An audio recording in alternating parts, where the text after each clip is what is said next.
केंद्र सरकारच्या वाणिज्य मंत्रालयाने अधिसूचना काढत 31 मार्च 2024 पर्यंत असलेली कांदा निर्यात बंदी पुढील आदेशापर्यंत कायम राहील असं जाहीर केलंय।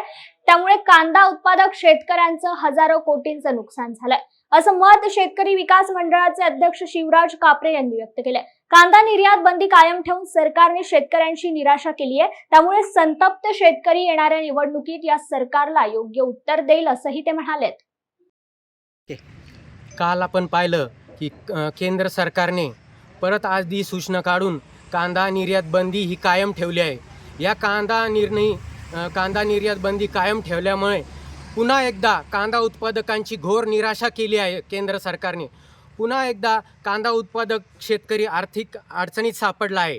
आपण जर पाहिलं तर 1 एकर कांदा उत्पादन करण्यासाठी 70 ते 80 हजार रुपये एकरी खर्च येतो, परंतु सध्या या कांदा निर्यात बंदीमुळे कांदा उत्पादकांना योग्य भाव मिळत नाही।